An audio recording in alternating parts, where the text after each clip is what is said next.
Welcome everybody to the Cheech and Kern Wrestling Podcast. I am your host Cheech, alongside my main man Kern. What up, Kern?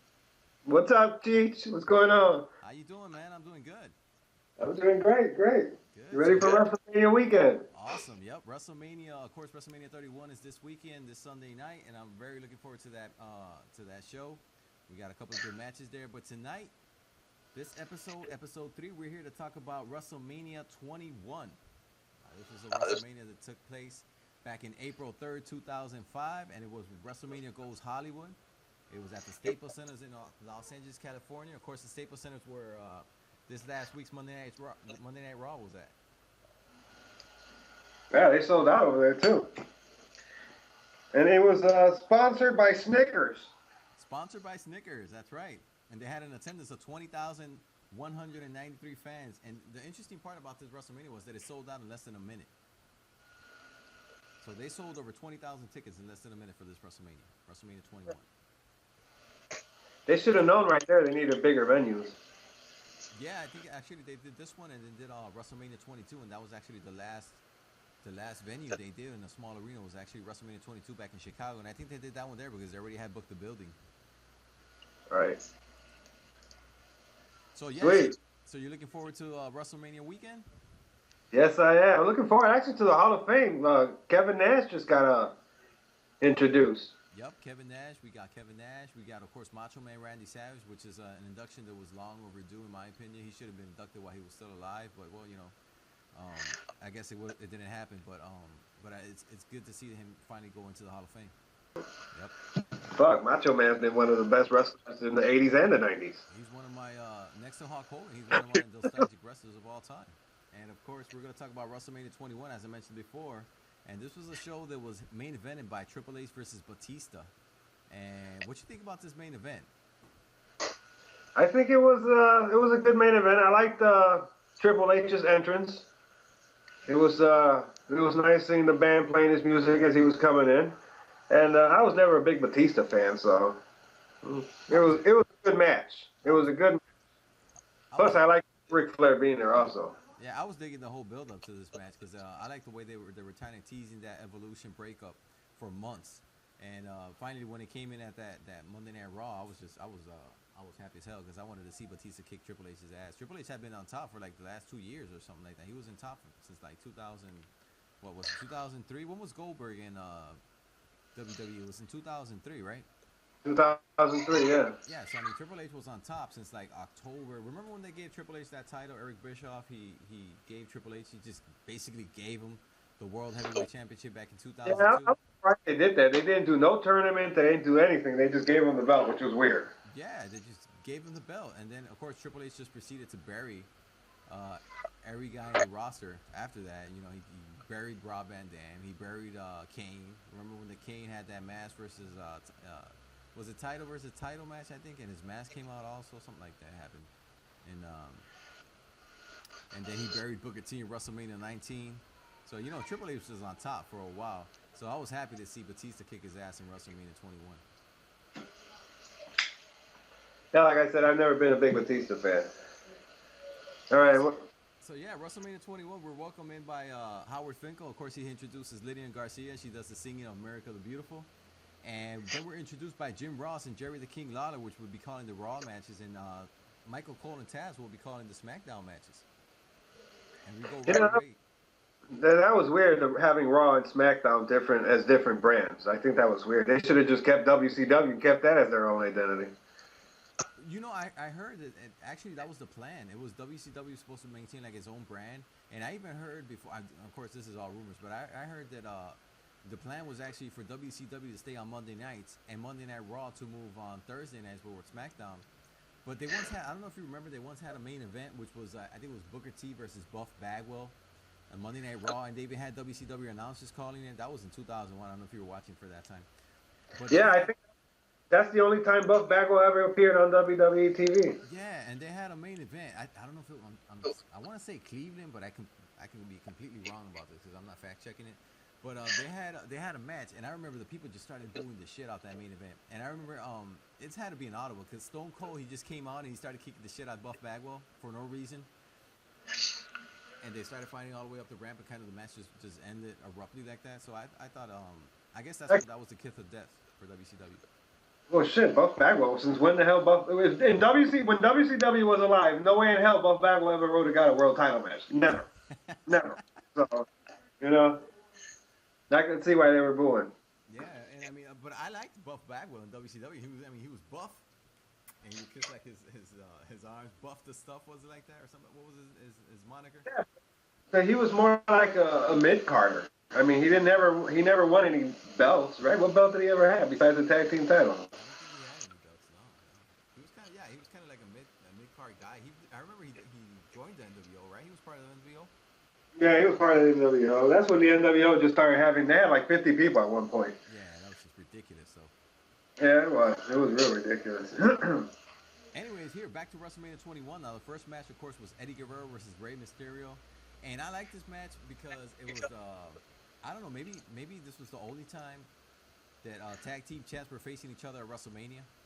And these guys, they had like that quick style match. I enjoyed the match. Now, the only thing I remember about this match that kind of got me mad was Rey Mysterio's mask.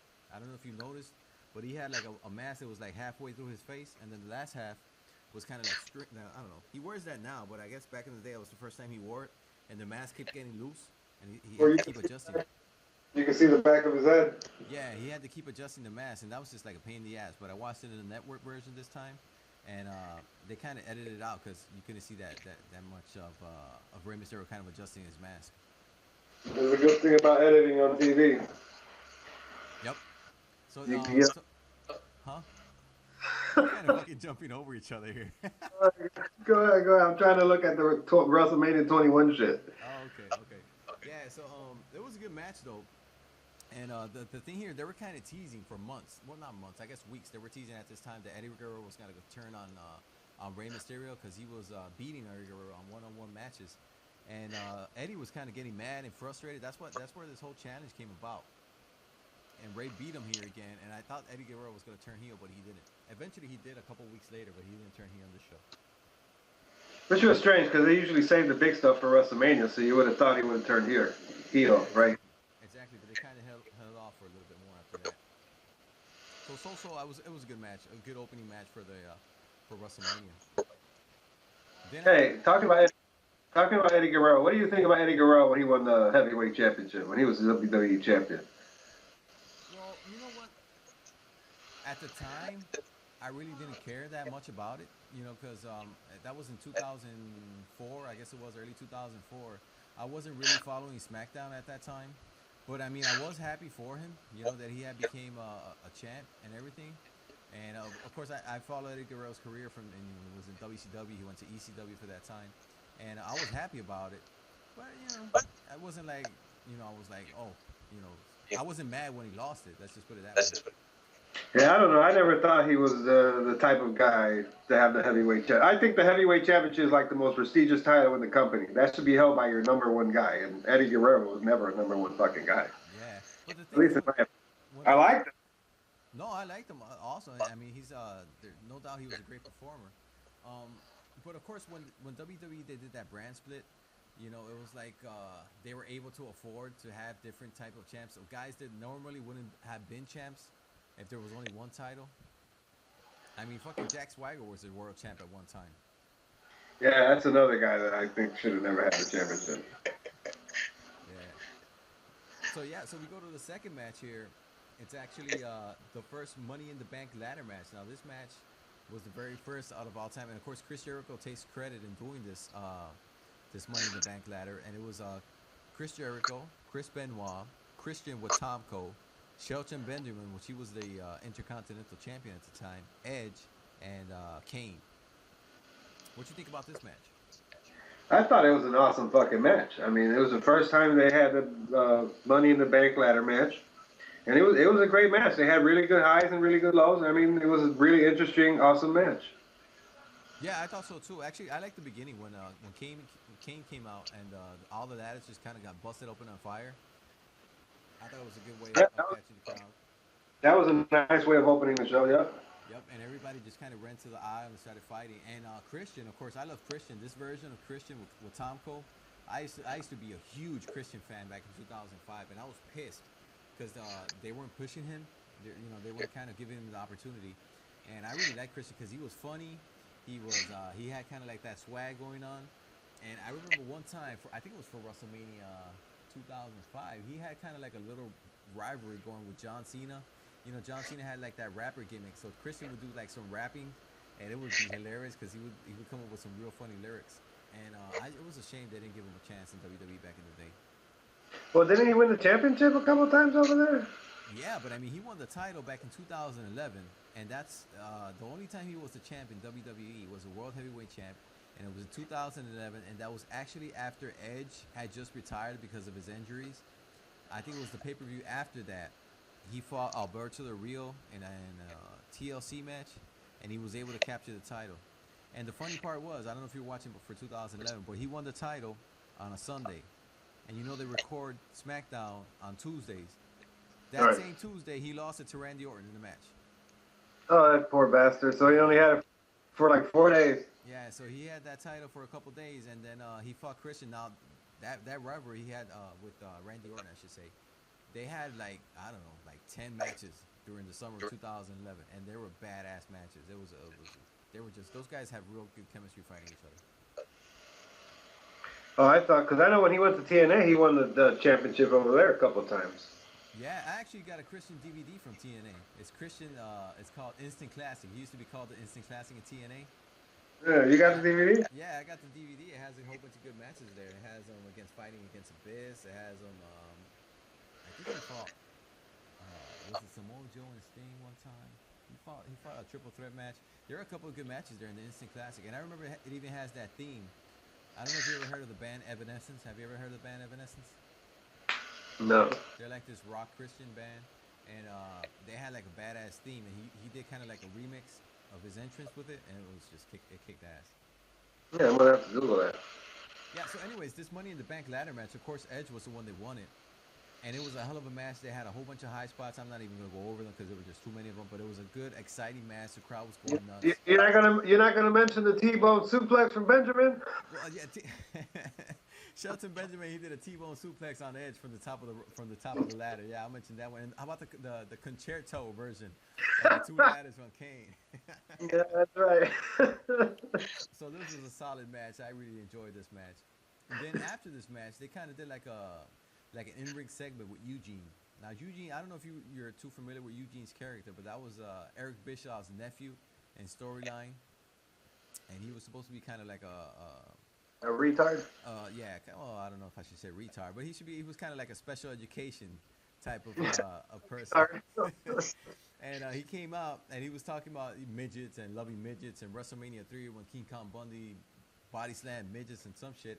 And then all of a sudden Muhammad Hassan comes out with Daivari. And he starts saying that he didn't get his WrestleMania moment. Anyways, Muhammad Hassan and Daivari start beating the shit out of Eugene. And out comes who? Nobody else but the newest inductee at that time of the WWE Hall of Fame, Hulk Hogan. The immortal Hulk Hogan. The immortal Hulk Hogan. I remember watching this live. When that music hit, I just fucking marked out because I was just jumping up and down. I was like, oh, it's Hulk Hogan. It's Hulk Hogan, the American. Because all you heard was the, I wanna be an American. I sing that song right? Right, he was going to come out. He was just inducted into the Hall of Fame. Yeah, I didn't know he was going to come out. Actually, I had no idea he was going to come out. When he came out, and he came out in his wrestling trunks, I was fucking marking out. I was like, oh, Hulkamania's back. I even bought a Hulkamania shirt back in the summer of 2005. Yeah, I don't think I've ever bought a Hulkamania. I've had NWO shirts. I actually still have that Hulkamania shirt somewhere around there. It's that red shirt with the Hulk Hogan kind of face in the front. It says Hulkamania. And then in the back it says Running Wild since 1983. Yeah, that's a nice shirt, yeah. So after that, Hulk Hogan, he posed. He beat the shit out of Muhammad Hassan and Daivari, and then he posed for a little bit. And then we go to one of the key matches in WrestleMania 21 that year. That was Undertaker versus Randy Orton. We had the Legend Killer versus the Legend versus the Undefeated Streak. And that was a very young Randy Orton back in 2005. And what you think about this match? I thought this was an awesome match. I mean, Randy Orton really came out and he threw down. I mean, him and The Undertaker, I think that was probably one of the best matches of WrestleMania 21. You know, it's funny. Undertaker, early in his career, his WrestleMania matches, at least in my opinion, they weren't really that good because if you think about it, WrestleMania, what was his first match? Was it God, who was his first opponent? Was it Jimmy I Snuka? forget who the first opponents was, but yeah, I think it was Jimmy Snooker. But he fought a bunch of goofy El Gigante. That guy Oh, was Kamala. yeah. I mean, Kamala was all right, but Kamala was no big threat or no shit like that. I think he fought Snake Roberts. But he fought Kamala. He didn't fight. He fought Kamala in WrestleMania. I know. Yeah, He, I'm sure. I know he fought Jimmy Snooker.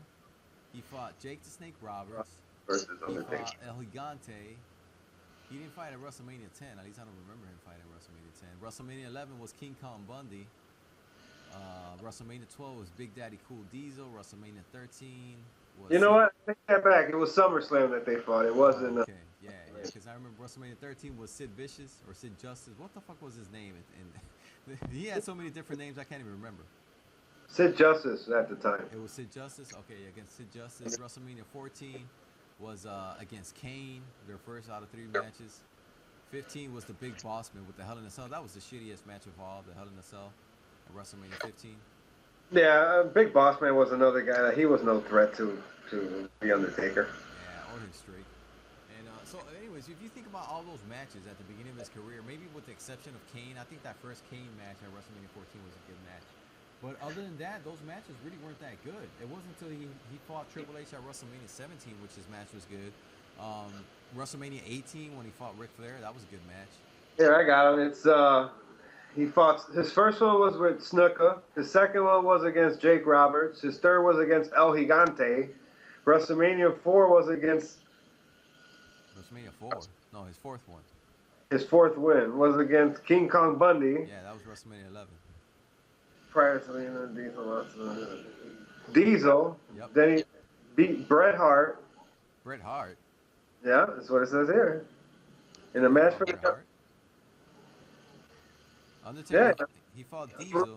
13. It says in a match for the WWF Championship, the finish came when Bret Hart distracted Sid long enough. Oh, wait a minute. No. Yeah, no. Bret Hart. Yeah, he interfered. Yeah, that was with Sid Vicious. Then he fought Big Boss Man at Hell in a Cell. Then he fought Triple H at WrestleMania 17. 18, he fought Ric Flair. 19, he fought. Oh, 19 was a fucked up match. He fought A-Train and Nathan Jones. Yeah, that's funny. And a 2-against-1 handicap match. Then he beat him. So then he fought Kane. Oh, wait, it wasn't Nathan. Nathan Jones was supposed to be his partner. It was A-Train and Big Show. WrestleMania 20, he fought Kane. Yeah, there you go. Nathan Jones was removed from the match beforehand to help Undertaker win the delivering kick to both Big Show and the A-Train. Yeah. Then he fought 21 Kane. 21 was Randy Orton. 22 was Mark Henry. 23 was Batista. Yeah, 23. WrestleMania 23. 24 was Edge. 24 was Edge. 25, 26, Shawn Michaels. Yeah, Shawn Michaels. 27, 28, Triple H. Fuck, you know, yeah, 28. Who he fighting 29? 29, it was CM Punk. Yeah. And of course, 30 was Brock Lesnar when they fucking beat the streak. End of the street, that's right. Yeah, so we had a very young Randy Orton back in 2005, and actually this was one of the first times that I thought the streak was in jeopardy. They really weren't mentioning the streak, not at least till I can remember the earliest I remember them talking about the streak was in WrestleMania 18. At least that's the first time I heard it. When he fought Ric Flair, Jerry the King Lawler kept saying, "Well, he's 9-0, he's 9-0," and when he won, he was like, "Oh, he's 10-0 now. Booker Red is 10-0," because JR kept on calling him Booker Red for some reason during that match. Yeah. So it was a good match. It came back and forth. We saw a cameo from Cowboy Bob Orton came out with the cast. He nailed the Undertaker with the cast, and at one point I thought Randy Orton was going to pin the Undertaker. Yeah, it was a good match, and it's funny that Bob Orton came out with that arm cast that he broke back in 1985. Huh? It's still broken. Yeah, I mean, that fucking he should sue that doctor. That fucking arm's been broken for 20 years. No shit. Yeah, but they did an interesting spot here where the Undertaker, who was actually going to choke slam Randy Orton, and Randy Orton kind of he countered it into RKO, making that RKO out of nowhere move. Yeah, that was bad. I thought he won right there. Right there, I thought he won. Yep. It was a hell of a match. I really like this match from Undertaker and Randy Orton.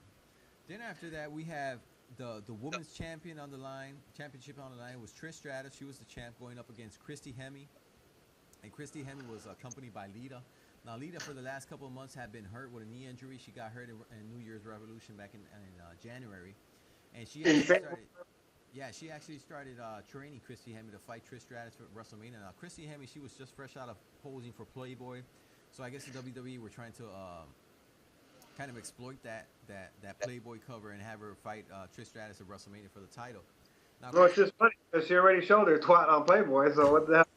Just buy the magazine. Yeah, I guess they were trying to get extra publicity for it though, because they were pushing the hell out of Christy Hemme at this time. And of course, Christy Hemme, at least at that time, she wasn't a wrestler. I don't think she's a wrestler now. Anyway, she's in TNA. I know she's the announcer, the ring announcer for TNA. Yeah, she's always been the announcer. I think she wrestled a couple matches, but it's mostly been the announcer. Now, don't get me wrong, Christy Hemme, she's definitely candy for the eyes. She's beautiful, but she shouldn't be anywhere near fighting in the ring. No, she just had a baby. She just had a baby, right? Yeah. Oh, interesting. Her and her husband just had a kid. I can't remember what it was, a boy or girl. Okay. Well, congratulations to Christy Hemme on her child. Or whatever the fuck kid. Right. All right. Yeah. So actually, Trish Stratus, it was an okay match, a so-so match. It was a very short match. Lita just basically dominated Christy Hemme, and she won. Basically, that's all I have to say about that match. It really wasn't all that. It was just a quick match, kind of get them out there, and Trish she pinned Christy Hemme. Yeah, enough said about that match. Yep. Now the next match. Now this was, in my opinion, one of the best WrestleMania matches of all time. It was Shawn Michaels versus Kurt Angle. Yeah, it's up there on my list also. I mean, it was a hell of a match. It was Smackdown versus Raw. Yep, and this was actually the first time Shawn Michaels and Kurt Angle actually faced each other in a one-on-one competition. Now, the way this match came about was actually Kurt Angle, he came into the Royal Rumble, and that year Shawn Michaels came in, and he kind of did like a little counter move, and he super kicked Kurt Angle over the top rope. And Kurt Angle got so pissed that he went back inside the Rumble. He beat the shit out of Shawn Michaels, and he threw him out over the top rope. And that's kind of what kick-started this feud. And that's what started the feud between them. I don't know if you watched at this time or not, but Kurt Angle, he actually brought Sherry Martel back. He bought, he bought Sensational Sherry. He bought, what was his partner from the Rockers? Jannetty. Mark Jannetty? Yeah, he brought him back, and he beat the shit out of him. Because it was like, Kurt Angle was like, everything you did, Shawn Michaels, back in the day, I'm going to do better. So Did he beat up Sherry? Oh. I don't think he beat, did he beat up Sherry? Because she could take an ass whooping. Yeah, no, I don't think he beat up Sherry. I think he brought her back to like be his manager or something like that for some time. I'm not sure if he beat her up. I guess any of you guys out there listening to the show right now could send us an email and correct us on that, because I'm not sure if he beat up Sherry or not. He probably did, but I don't know. I don't remember. And what's the email address? The email address, of course, is the cheechandkern@gmail.com. That's cheechandkern@gmail.com. You guys can send your questions, comments, and emails at that address. And at the end of the show, we respond to all your emails and comments. We got a couple of them, so we're gonna respond to a couple of emails today on this show. So yeah, so this match starts off, Shawn Michaels kind of frustrating Kurt Angle, and Kurt Angle was just fucking, I don't know, it was just a great match. They started kind of wrestling back and forth, and then it turned into an all-out brawl, and it was just full of excitement from top to bottom. Till the end comes with Kurt Angle actually makes Shawn Michaels tap in the middle of the ring to his ankle lock. Wow, that was impressive back then. It was awesome. I really enjoyed this match. Of course, then after the match, we had the Piper's Pit with Stone Cold Steve Austin. Yep, and featuring a little cameo by Carlito, Caribbean Cool. Now, you guys have been listening to the last couple of podcasts. You know I'm a huge fan of Carlito, fellow Puerto Rican wrestler. And he came out with his little apple. Now, he kind of looked weird with that fucking white pants and that orange shirt. But they didn't make him look Puerto Rican. They make them look like some Jibaro that just came out of nowhere or some shit, He didn't look Puerto Rican. Yeah, well, he wasn't built from Puerto Rico. They said he was from the Caribbean. He was Carlito Caribbean Cool from the Caribbean. But there's only like three. How many islands are in the Caribbean? I mean, there's Cuba, Dominican, Puerto Rico. What else? A couple Jamaican. Wait, no, there are a couple of fucking islands. I mean, all these islands, these St. Thomas, St. Croix, all these other islands are. Yeah, those are. Who the hell comes from there? So yeah, he came from the Caribbean. And he came out. Anyways, Piper's Pit. So Piper's Pit, he comes out to his music. He comes out to a huge ovation. Stone Cold comes out to even a bigger ovation, and they start talking. And the first thing they do is slap each other in the face. Piper's like, "Oh, nice to meet you." Smash the shit out of Stone Cold. Stone Cold's like, "Oh, nice to meet you." Smacks him right back. So it was kind of, I guess, I don't know. I seen like they were trying to just kind of buy time, and because they really didn't even know what the hell they were going to talk about. Plus Piper looked all old and fat and decrepit. They shouldn't have no Piper's Pit like that. Yeah. And then all of a sudden we got Carlito's music coming out. At one point, Piper's like, "Hey, look, it's Alfalfa." I don't know why the fuck he would say Alfalfa, because he didn't look nothing like Alfalfa. For you guys, hey, was this Carlito's first time in the WWE? Was this like his debut or something? Or no. Carlito debuted back in, I would like to say October of 2004 or something like that. I remember the first night he debuted, he beat John Cena for the U.S. title. Wow. He came in, he debuted. Was that on a pay-per-view or was that on Raw or SmackDown? It was on SmackDown. He debuted on SmackDown, and John Cena was in the ring. He came in, he started talking shit, and he challenged him for the U.S. title. And John Cena, being the dumbass he is, he accepted. And Carlito nailed him. John Cena used to wear like a big-ass chain over his neck with a lock. Yeah, okay, I remember that. At one point, he nailed him with that, and he pinned him and he became the U.S. champ the very first night. Wow. But he had been out of action for a couple of months because he had messed up his shoulder. So, actually, when he came back at WrestleMania, I think that was the first event he came back where he was kind of already full, ready to go. After hurting his shoulder? Yeah, so it was funny, though, because, I mean, Carlito, he spit apple on Roddy Piper's face. And he actually started beating the shit out of Roddy Piper, and he started punching him. And then Stone Cold, of course, just beat the shit out of him. Stone Cold. His ass. He did a stunner, and he rolled him out the ring. That's right. Then after that, we came to one of the, I don't want to say this was an attraction. This is the most gayest match ever invented. I mean, this match. Exactly. Yeah. This was the weirdest match ever done in a WrestleMania. We had Big Show versus Akebono. Akebono. We had him in a sumo match. Now, the interesting part about this is they actually took all the ring ropes out of the ring, and they prepared it and made it look like a legitimate sumo match. And the Big Show, he came out with a huge robe. He came out in sandals, and then he wore like, I don't know the proper name for what the sumo wrestlers wear. It looks like a huge G-string, but it's like, I know, I don't want to offend any of our Asian listeners out there, but it looks kind of like a giant G-string. That's all I can say about it. Is that what the sumo wrestlers wear? And he was wearing that, and Akebono came out, and they had like I don't know, what was a 30-second sumo match? Yeah, I think it was about a minute. Yeah, and Akebono just kind of tossed him out the ring, and that was it. You know, it was just basically that was it. I thought they were going to do a lot more with Akebono being the big guy as he was, but it was kind of just like wasted movement at that time for that match. Yeah, I didn't like the match at all. I thought it was boring. There you go. Made no sense for being at WrestleMania. I thought it was just boring. Yep. Then after that, we come into John Cena versus John Bradshaw Leadfield for the WWE Championship match. Now, what's interesting about this was the very first WWE title match that John Cena held in WWE. Of course, he's been champ 15 times already. Wow, so he had those 15 titles came in 10 years, huh? In 10 years, and it's kind of a joke at this point when you think about it. When a fucking guy like Ric Flair has been around since the 70s, and I mean he was the NWA champ, and now he's a 16-time World Heavyweight Champion, and fucking John Cena is one title shot away from tying Ric Flair's mark. Well, no, I'm going to disagree because Ric Flair is not a 16th. If you ask Ric Flair himself, he'll tell you he's not a 16-time world champion. He's held the title a lot more times. Just WWE doesn't recognize most of his title changes. But they were there. I mean, they're there. They're in the books.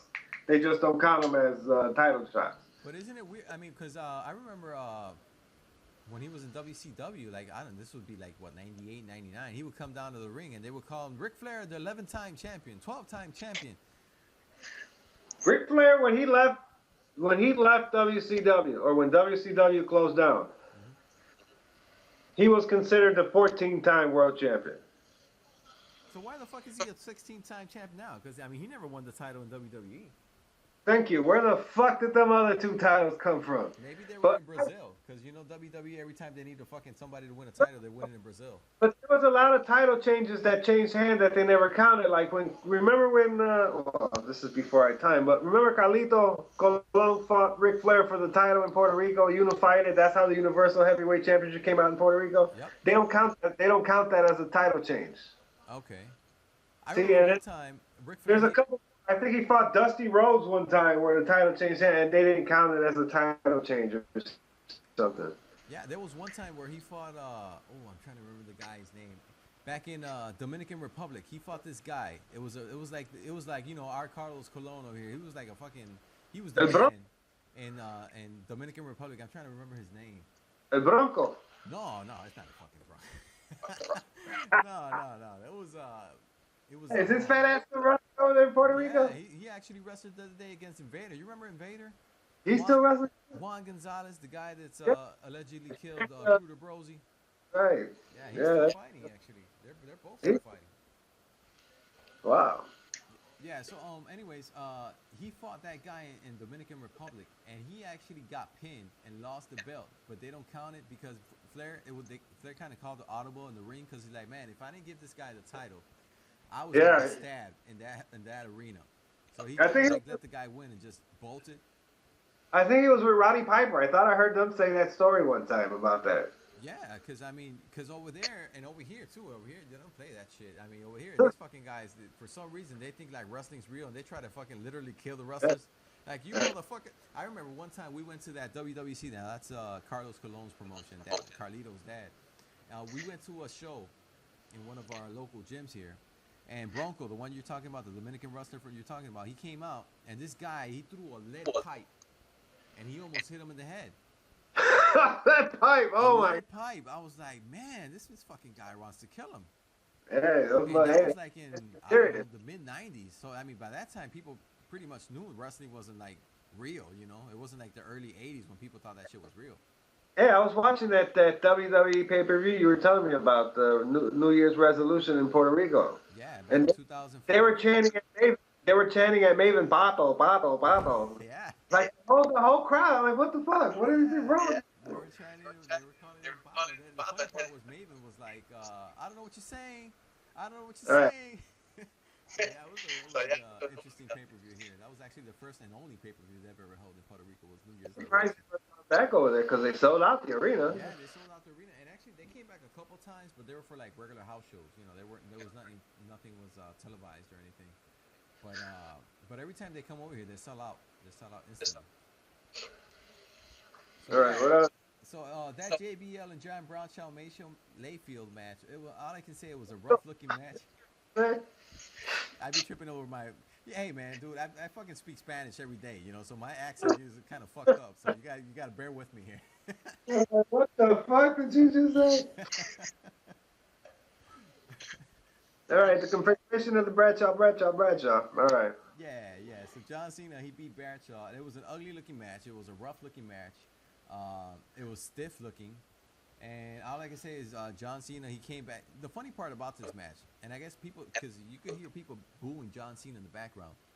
And it was because John Cena, if you notice, was getting his ass kicked throughout the whole match. JBO was just beating the fuck out of him, would hit him, took him to the outside, he hit him, clotheslined him. Actually, I'm actually watching that match right now as we speak. And out of nowhere, fucking John Cena hits the FU, as it was called back in the day, and he pins Bradshaw. 1, 2, 3.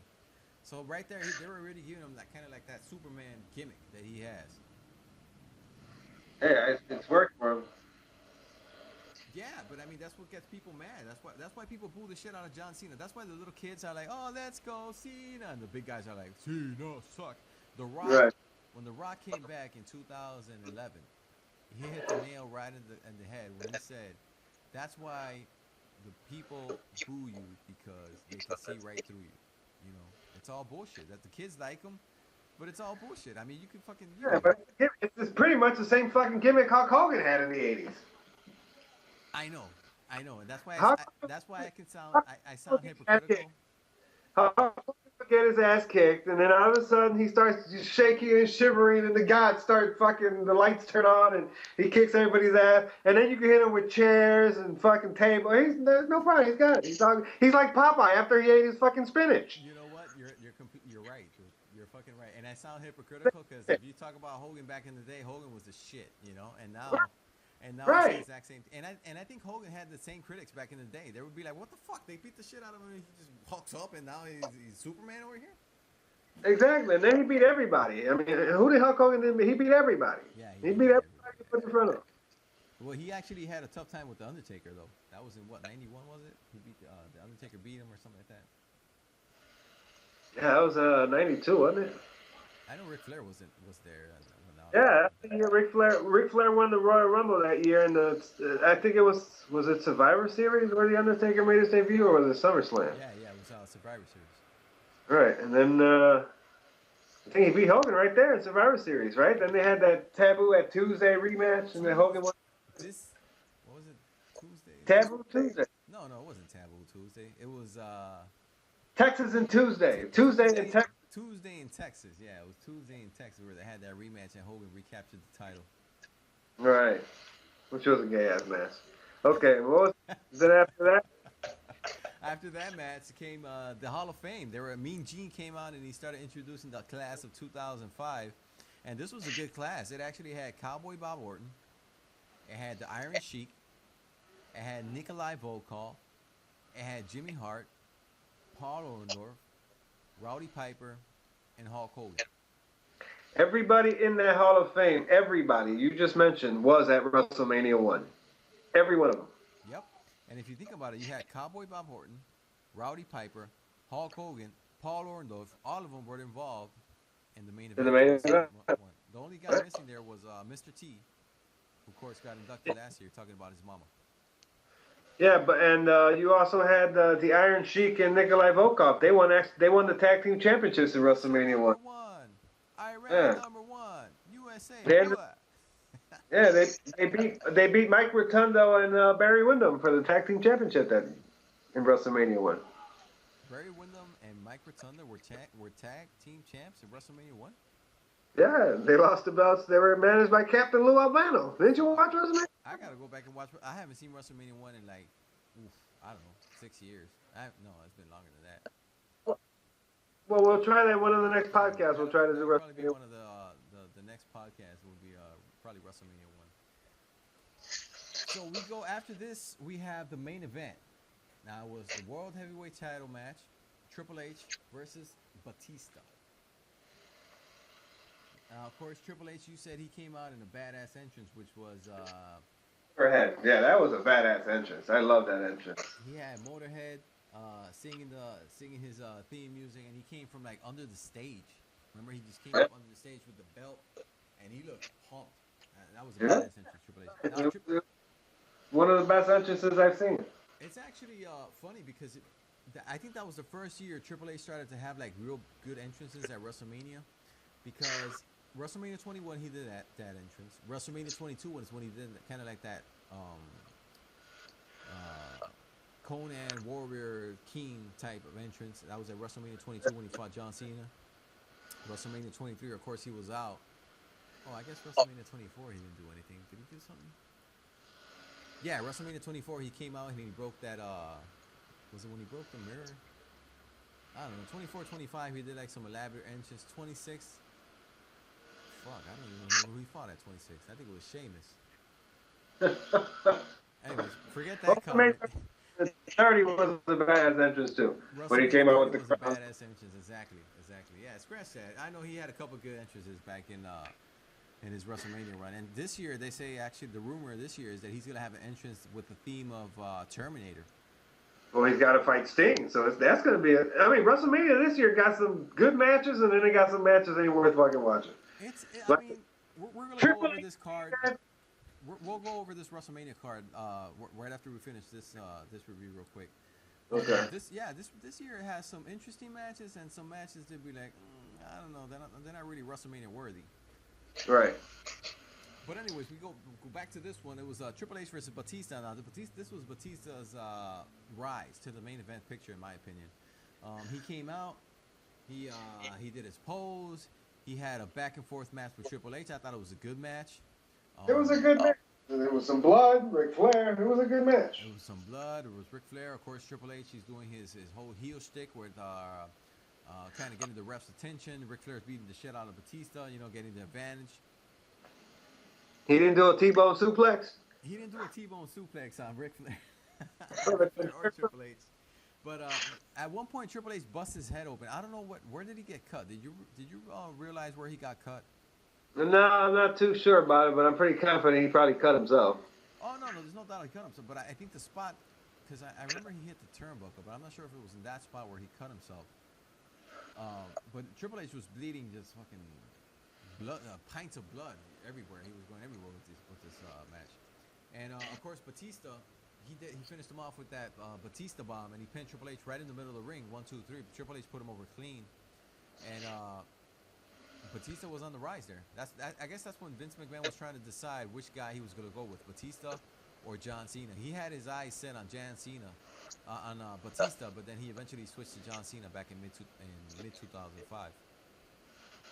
Yeah, what was better? I would have taken Cena over Batista.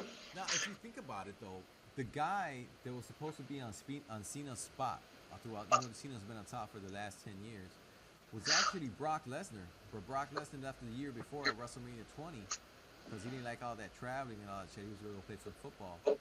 But I think about where would the WWE be today? Hell, where would John Cena be today if Brock Lesnar had never left the WWE back in 2004? What do you think? I don't know. Brock Lesnar was, I don't know. I think Brock Lesnar would have been, I don't know if he would have been better than Cena, or was Cena been better than Lesnar? Because Lesnar, his gimmick only lasts, the people like Lesnar because you only see him every now and then. It's not like John Cena, you've seen the shit out of him. They stuff him in your face every fucking day. But Brock Lesnar, you see him like once every fucking blue moon. So that's probably why I like Brock Lesnar. But if you got a steady flow of Brock Lesnar every fucking day, eventually you're going to get tired of Cena's ass. Well, I don't know. Because Brock Lesnar, he came into the scene, I guess that was the night after WrestleMania 18. That was in 2002, yeah. The night after WrestleMania 18, that's when he first made his debut. And he was there till fucking WrestleMania 20. So he was there for 2 years. But he was in the main event basically from day one. And people were going nuts for him. And in those 2 years, he was a heel with Brock Lesnar, with Paul Heyman. Paul Heyman turned on him. He made the Big Show champ for a month. That made no fucking sense. Then he fought Kurt Angle at WrestleMania 19. He was the babyface there. That was a good match. Yep. Didn't he almost break his neck there also? Yeah, that's when he did that what's it, shooting star press? And he almost botched it and he almost fucking killed himself in the ring. Fucking dumbass. That was fun. Yeah. He was a babyface there, and he was over. Brock Lesnar, and as I'm saying that was. Right, like I said, that was just 2 years. Imagine if you would have kept seeing him for the last 10 fucking years. Right now, you'd be tired of seeing him. I don't know, man. I don't know. Well, maybe. Yeah, maybe. Think about Goldberg. Think of it, Goldberg. Goldberg, when he first came into WCW, he was badass. Then after he lost and all that bullshit, every time he came out, nobody gave a fuck no more. He was all right, but he wasn't the man no more. Hey, I wasn't watching WCW as much as maybe you know a little bit about. I'm sure you know more about WCW than I do.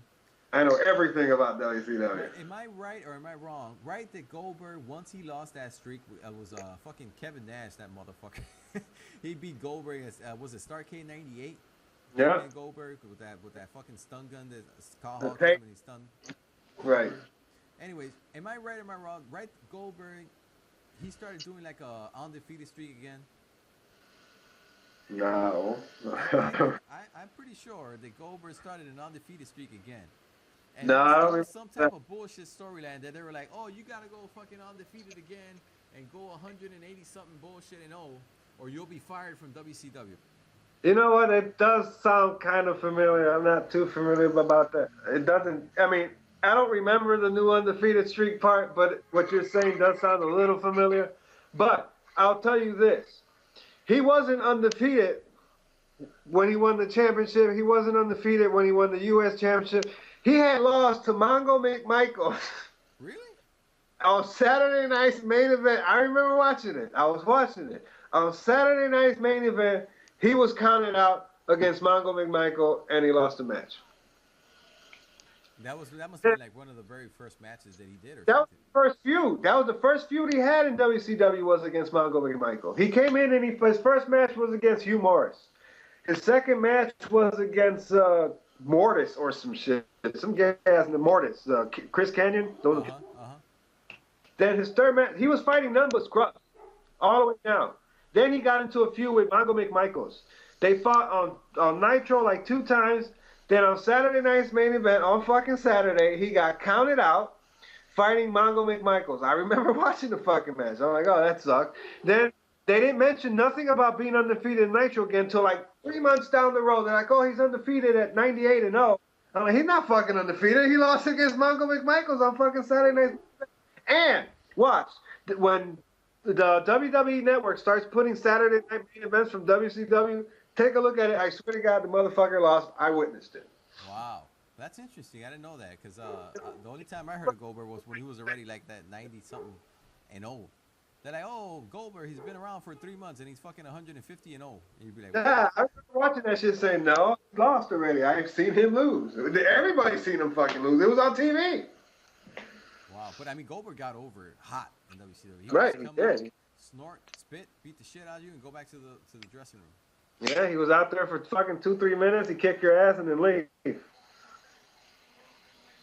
So yeah, so that was actually WrestleMania 21. It was a good main event, a good match, a good solid show. I would say it had some real good matches. Triple H versus Batista. It had Kurt Angle versus Shawn Michaels. Undertaker versus Randy Orton.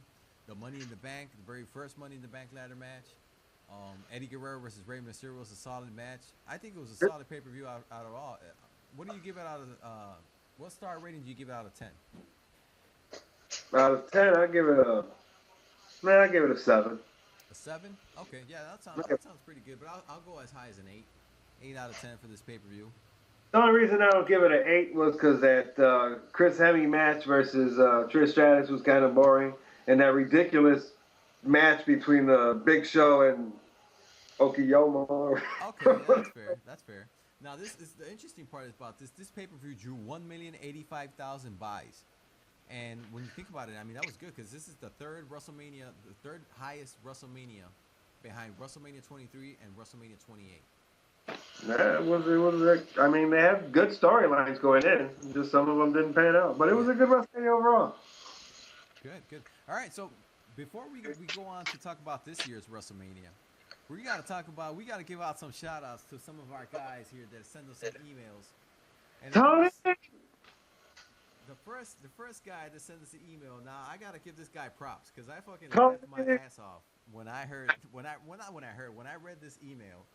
I laughed my ass off, and it was basically because of his name. You want to say his name, Cheech? Tony Culo Apesta. Yep, we got Tony Culo Apesta down from Spanish Harlem, New York, and we got shout my out man Tony Culo Apesta. Shout out. He fucking sent us an email here. He's also Puerto Rican. Now, I asked him where he was from, but I knew he was Puerto Rican once I read that name, Tony Culapesta. So big shout out to my man Tony Culapesta over there in Spanish Harlem. And he sent us an email, and he's asking us both a question. He says, Cheech and Kern, who is your favorite wrestler and why? So I'll let you go first, Kern. All right, that's easy. Well, shout out to Tony Culapeta. Ric Flair is my favorite wrestler, and the reason I like Ric Flair is he's been like the number one guy in wrestling since I can remember. When I was a kid, I think Ric Flair is what got me into watching wrestling. The big gold belt, the tailor-made suits, the Rolex, the blonde hair, the women, the jet-flying limousine riding son of a gun, the whole 9 yards. Ric Flair would be my favorite wrestler of all time. Yep, that sounds good. Now, my favorite wrestler of all time, now Ric Flair is a real good pick. But when I think about wrestling, when I think about my first memories of professional wrestling, I got to go to my man Hulk Hogan. You know, I remember posing in front of the TV to Real American when he used to come out. Remember, I think I mentioned this on the first episode. My first memories of watching wrestling come from watching those old Coliseum videos. And you know those old Coliseum videos always used to end with Hulk Hogan's Real American theme playing. He used to be posing all over the crowd. Like that, those are my memories of wrestling, and I have real good nostalgia memories with that. So I would have to go with Hulk Hogan, definitely Hulk Hogan. He's my favorite wrestler of all time, and to think that he's still in wrestling in 2015, even if he's not in a wrestling capacity, an active wrestler, I think it's awesome. Yeah, it is. All right. Our second email comes from John from Detroit, Michigan. What's up, John? Shout out to my man John in Detroit. He wants to know, what is our favorite WCW pay-per-view? Why don't you throw down Cheech, let everybody know what your favorite WCW pay-per-view is. All right, well, as I mentioned before, of course, here, the WCW guru here would have to be Kern. But my favorite WCW pay-per-view, I guess I would have to go back and say Starrcade 1997. Now, the reason this is my favorite pay-per-view is because it had that great build between Sting and Hollywood Hulk Hogan. You know, I always liked the character Sting. When he came back as that Crow character, and he was just quiet, and he would be so mysterious.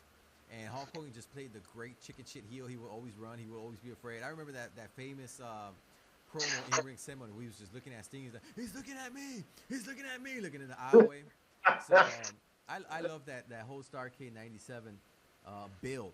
But it was my favorite pay-per-view because of that. It was a whole year they've had that build going. Yeah, but the thing is, the only thing I mean, it's my favorite pay-per-view, but at the same time, I think they botched that main event because Hulk Hogan just really whooped the shit out of Sting and pinned, and you seen him get pinned clean in the middle of the ring, 1, 2, 3. Yeah, they botched it. They botched it bad, but it was a good. They had good intentions. They just fucked it up. I think it was a solid pay-per-view, top to bottom. So yeah, I would have to go with Starrcade 97. What about you, Kern? All right, my favorite WCW pay-per-view would have to be Spring Stampede of 2000. It was at the United Center in Chicago, and the reason I like Spring Stampede has nothing to do with the pay-per-view, but the reason I like Spring Stampede is I attended that show, and I got to meet Miss Elizabeth, Lex Luger, and Ric Flair for the first time, and I got to have a chance to shake their hand and speak with them and get their autographs. Wow, you actually got to meet Ric Flair. Woo-hoo, that's fucking awesome. Shook his hand and everything. I wanted to give him a hug, but the motherfucker wouldn't let me. He must have been like, what the fuck is this guy trying to hug me over here? Yeah, Lex Luger, man, I met all three of them. They were really nice. I mean, they took a couple minutes to talk to me. I must have looked like a little kid because I was probably smiling all cheesy and shit. I would have been smiling and all cheesy if I got to meet Ric Flair, Lex Luger, and Ms. Elizabeth. I mean, she's an icon. Oh, man. And that was my favorite WCW would be Spring Stampede 2000. Another person I met in person live that we shook hands and we started laughing for no fucking reason. I don't know why. Once we shook hands, we just started laughing at each other like a bunch of idiots. Was Mr. Anderson from TNA. Ken Kennedy? Mr. Anderson? Yeah. Well, I know him as Ken Kennedy, but yeah, Mr. Anderson. Yeah. Why the fuck would you guys just start laughing out of nowhere? It was funny. I was with my wife Valerie. We were they came over to Hammond, Indiana. They were doing a house show, and this is like when Hulk Hogan first. It was like 2010. It was when Hulk Hogan and all of them first showed up. So we had bought tickets because it sold out. It sold out quickly. So we had got third row seats, and we paid for the meet and greet. The first 3 rows you get meet and greet. You pay like $75. You get the first third row, and then you get to the back and you get to meet these people. So I go back there and I met AJ Styles. He was a cocky, conceited motherfucker. I can't stand AJ Styles. I see doing his heel stick, because back in 2010 he was doing that heel stick with Ric Flair. No, this was a meet and greet. I mean, these people are out of character. They're out of character. At least you would expect them to be. I'm like, what was a cocky motherfucker fuck? back in He was just yeah. Oh, he still is. I've seen him at the Ring of Honor show not too long ago when he was the IWGP champion, and he was sitting there all fucking cocky. He wouldn't shake my hand because I didn't pay the $25 to get his autograph. Oh. Yeah, can't stand his ass. But as I was saying, met Mr. Anderson, I shook his hand, and we just looked at each other like we were in love or something and just started laughing. Yeah. My wife Valerie's like, well, why the hell are you guys laughing? I'm like, I don't know. She's like, you guys looked at each other like you guys wanted to kiss. I'm like, well, I don't know. Maybe we're gay. Who knows? But yeah, I had a good time with Mr. Anderson. Oh, man. You got me choking over here. It's weird, but yeah, it happened. True story. All right. Well, next up, we got our man Stanley, and he's from fucking Bowling Green, Kentucky. My man Stanley from Bowling Green. What up, Stanley? Bowling Green. All right, and he sends us over here. He says, who is our favorite announced team and why? So I'll let you go first. All right, well, my favorite announced team is Gorilla Monsoon and Bobby the Brain Heenan. For everybody that remembers them from the 80s, Gorilla and Heenan used to have awesome commentary. and they were a good tandem. They always made me laugh. Yeah, I always thought they were hilarious also. But if I go back to now, this is back in the day. Also, I'm gonna go to Gorilla Monsoon and Jesse the Body Ventura. Now, if you guys heard the very first, not the first episode, the second episode of the Cheech and Kern, what the fuck is wrong with me? I sound like I'm fucking high today. Anyways, the Cheech and Kern Wrestling Podcast, episode 2. If you guys listen, I was talking about Jesse Ventura. He was just a character back in the day because he came out dressed with the feathers and everything. And I think him and Gorilla Monsoon just had great chemistry together. And what I liked about Jesse the Body Ventura as a commentator was he would take no shit from Gorilla Monsoon, Vince McMahon, or whoever he was. He would call you out if you were trying to back up or if you were trying to save face for the baby face over here. He'd be like, oh no, he's just doing that for retaliation. And Jesse the Body Ventura would be like, what do you mean retaliation? Cheating is cheating. You know how's that possible? Call it down the middle. So I would just love that combination. Yeah, he used to call him out. He was awesome with that. He used to do the same thing. Remember when he went to WCW and he was commentating with Tony Schiavone? They did the same thing. You remember that or no? Vaguely. He was there for like a very short time doing the commentary, right? Yeah, he was there for like a year, I think. I think it was 92 or 93. Something like that.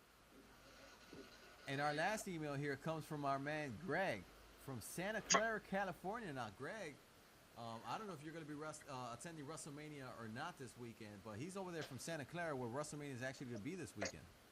Aha, Greg, Santa Clara, California. Now, what is his name?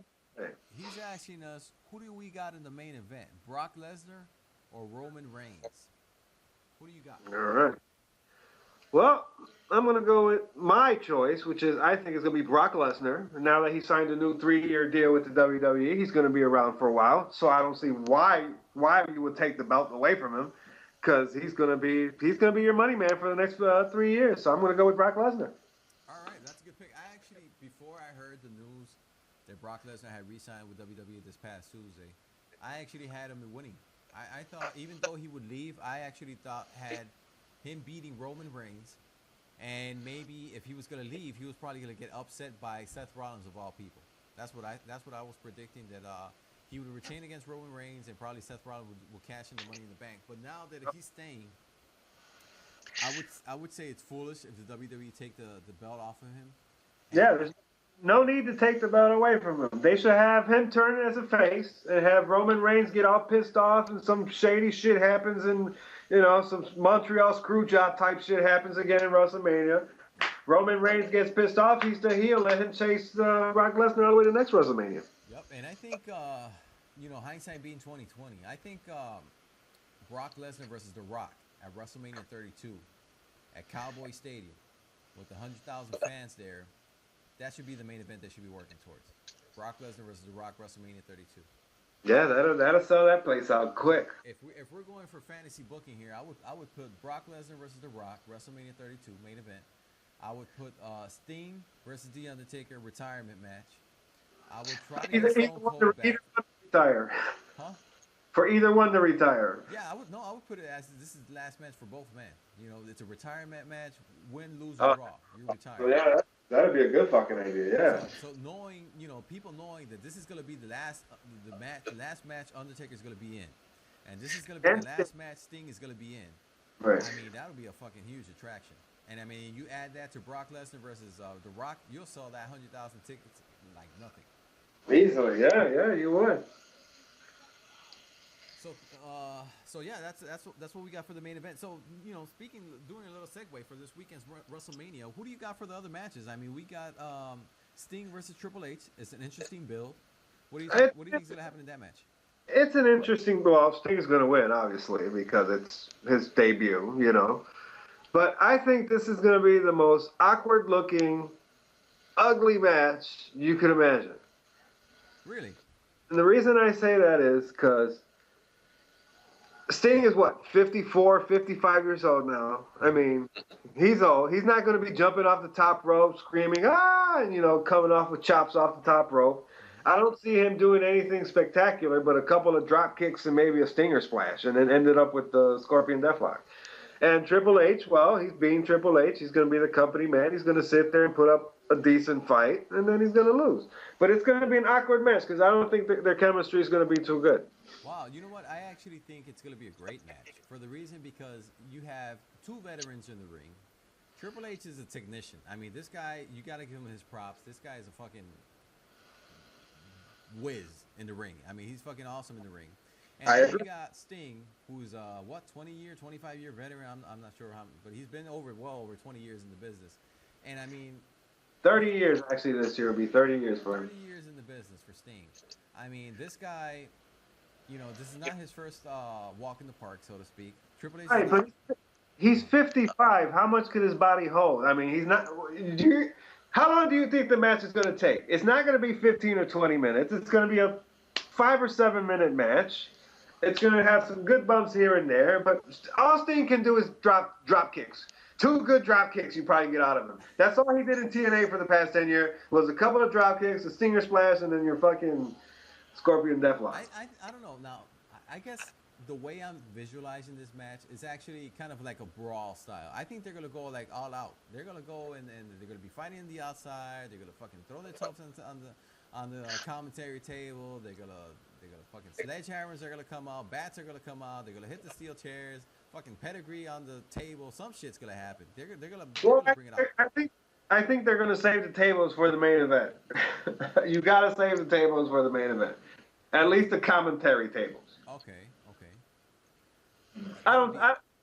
I think it's gonna be a boring match. I don't know. We'll see. It probably be fucking match of the year. Who knows? But I think it's gonna be a boring match. All right. Well, you guys out there, just for the record, when Kern is wrong this weekend, you can send us an email at cheechandkern@gmail.com saying how wrong he was. Or you can you can send us an email at Cheech and Kern and let Kern know what a great job he did on predicting. All right. Next, after that, we have Undertaker versus Bray Wyatt. What do you think? I think this is going to be a really good fucking match. I think it's going to be, even though the Undertaker's old and decrepit himself, but he's never been a high flyer. He's 7 feet tall. He's always just been a big guy to just go in there and kick ass. I think Bray Wyatt's going to be great. I think Undertaker's going to be a good match. I think Undertaker's going to win the match, but I think Bray Wyatt's going to be the winner after the match, if you know what I'm saying. Okay. Well, I'm going to go out on a limb here, and I'm going to say Bray Wyatt is going to beat The Undertaker at WrestleMania 31. It's not going to happen 2 years in a row. It won't happen 2 years. And listen to why I say he's going to beat him. They will boo the fuck out of that whole stadium would be empty with boo. This is what I think. If you think about it, The Undertaker has had great matches in the last 6 years at WrestleMania. But if you think about look who his partners were. Now, of course, let's forget about Brock Lesnar because that match last year kind of sucked. But CM Punk, that was a match of the year candidate right there, WrestleMania 29. CM Punk did most of the work. Exactly. You have Triple H and WrestleMania 28, which was a Hell in a Cell. That was a good-ass match because it had Shawn Michaels involved. You had WrestleMania 27, which was Triple H, and it was a badass match also. 26 and 25 were fucking Shawn Michaels. I mean, you can't ask for anything better than that.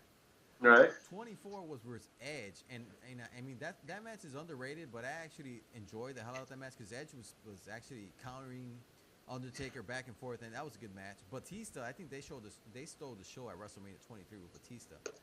So you would have to go back all the way to WrestleMania 22 with Mark Henry to be like the last so-and-so match that Undertaker had. And I'm not sure if Bray Wyatt. I mean, I love Bray Wyatt, don't get me wrong. I love his character. I think he's doing a great job. I love his promos. I love his whole shtick.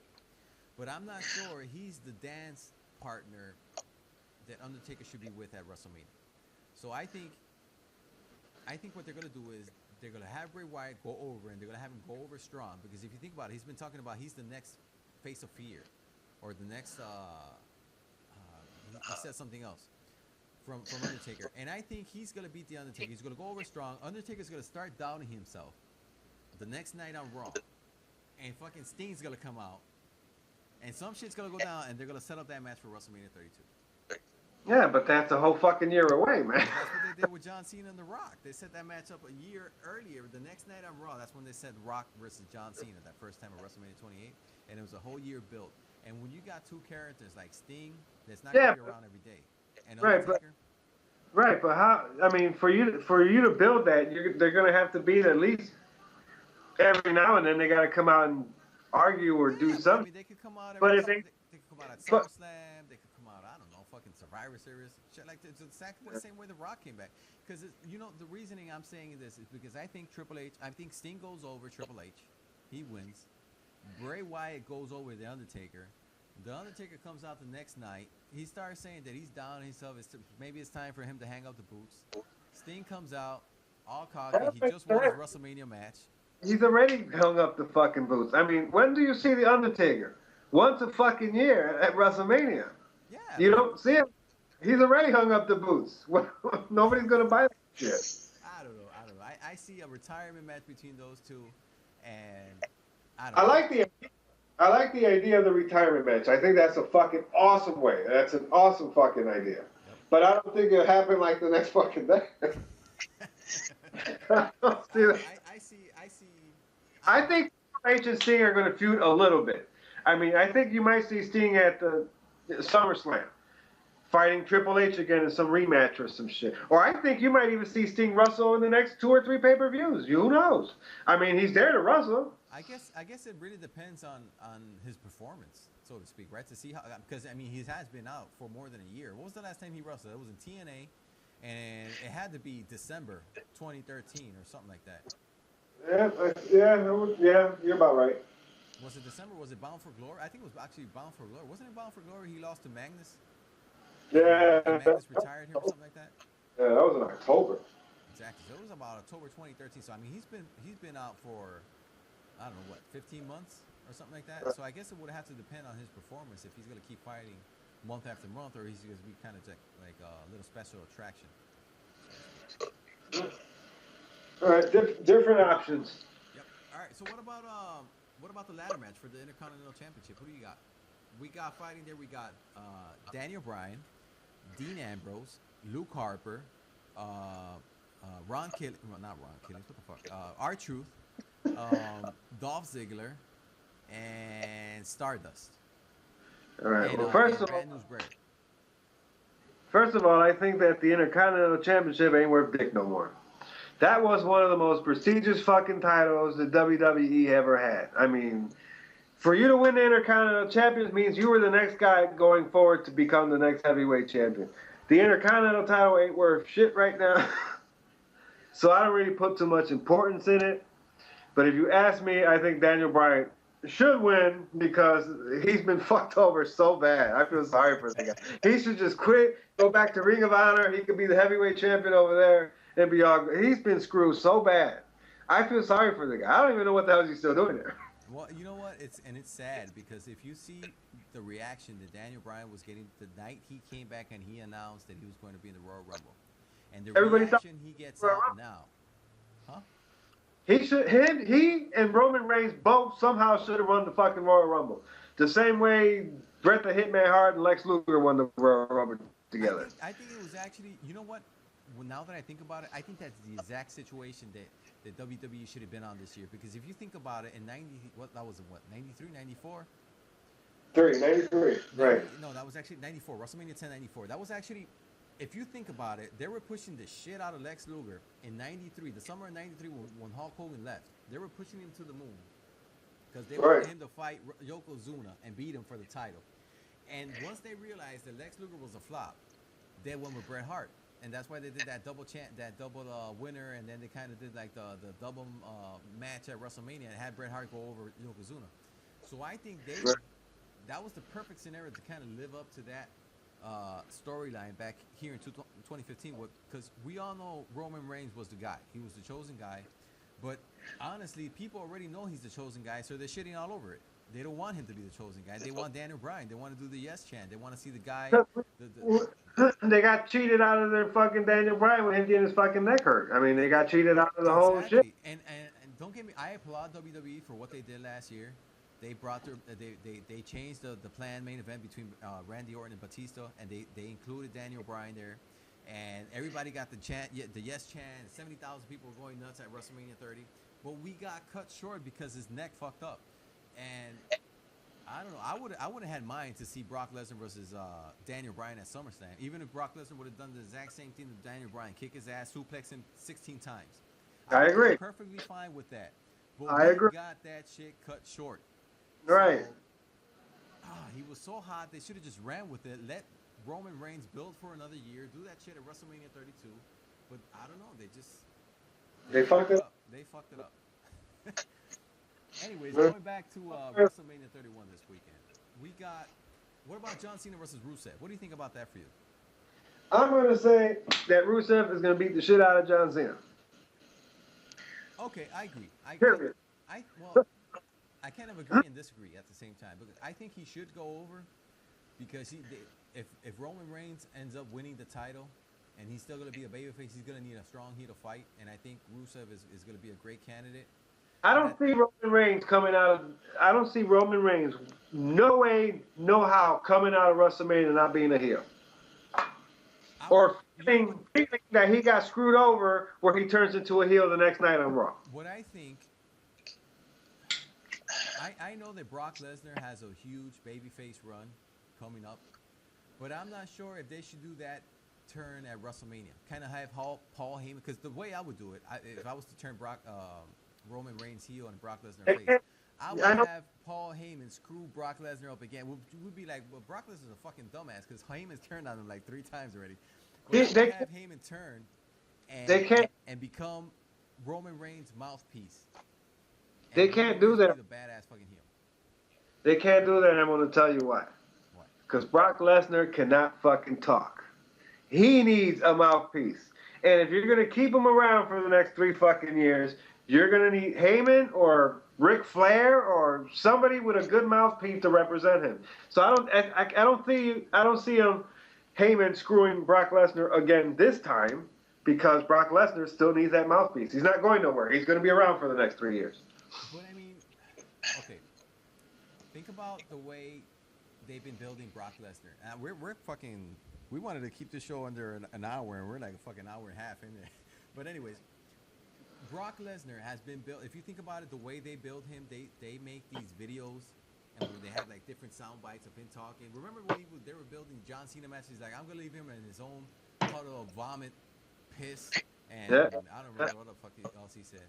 Those type of comments, like Brock Lesnar in that scenario, I think is a fucking awesome babyface, and he doesn't need a mouthpiece for that. Your babyface needs to talk. I mean, that's what makes him a babyface. Ain't just go out there, wrestle, and kick somebody's ass and leave. You have to talk. To be a babyface, you need to be able to talk. You have to. I know, but I mean, it worked for Goldberg. Goldberg came out and just beat the shit out of people. He was fucking over huge. Yeah, but Goldberg had to say, "You're next," and everybody go, "I'm fucking next," or some shit, or he's like Ryback. Ryback could be a fucking good babyface because he's got that. He was. Right. He was a babyface. They fucked up Ryback also because he was a great babyface. I mean, I think he had a hell of a run. Ryback, I think he was just bad timing because they put him in that match with CM Punk. They kind of fucked him up because they didn't want to take the title out of CM Punk. They had The Rock in mind, and he was just. He got fucked over. But I mean, Ryback was a hot babyface also. They tried to bring him back recently, and he started to get hot again, and then they just cooled him back the fuck down. I don't know why they do that. The subtle start and stop finishes, start and stop pushes they give these guys. No, I don't get it. All right, so after that, what other matches do we got? I don't know. I guess you got the Andre the Giant Battle Royal. What do you got there? Andre the Giant Battle Royal.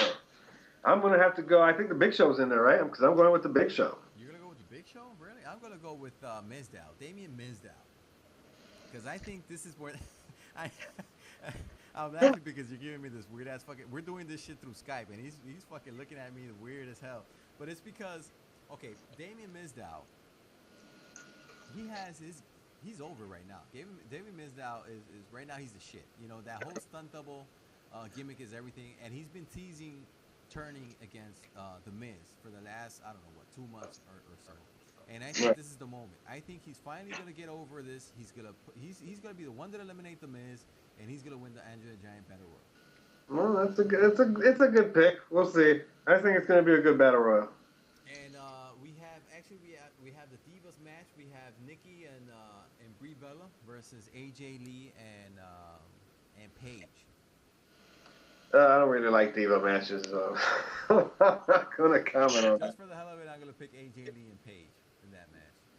Yeah, We have the tag team title match. It's gonna be in the kickoff. You got Cesaro and Tyson Kidd versus I want to say the Matadors and I don't even know who they're fighting. Anyways, I'm gonna go with Tyson Kidd and Cesaro. Why ain't Cesaro in WrestleMania? Why is he not in the Andre the Giant Battle Royal defending his crown? I don't know. Did you see the Stone Cold Steve Austin podcast he did with Vince McMahon earlier this year? Yes. He mentioned, Vince said that fucking Cesaro wasn't over because he was Swiss or something like that. He couldn't the people couldn't catch on to him or something. It was probably his accent. And I was like, what? Are you fucking kidding me? Cesaro was over just by making people swing, you know? And I don't know. Cesaro, he must have said something that made somebody pissed off or something because they fucking stopped his push real quick. Well, they like stopping people's pushes for some reason. Yeah. So there you go. There's your WrestleMania 31 prediction for us here. We'll see how we did on the next episode. So yeah, I think it's time to get out of here, Kern, because we've been in here for over an hour. So I think it's about time to get out of here. All right, no problem. Well, we'll see everybody around, and don't forget to send us all your comments and emails to cheechandkern@gmail.com. Yep. Thank you guys for downloading the show. I hope you guys enjoyed it, and please, as Kern just said, send your comments, questions, feedbacks at cheechandkern@gmail.com. You can listen to us on Stitcher, our official YouTube channel, and please help the show get out there. And if you like what you hear, please hit the subscribe button. So take care, guys. All right, everybody. Peace.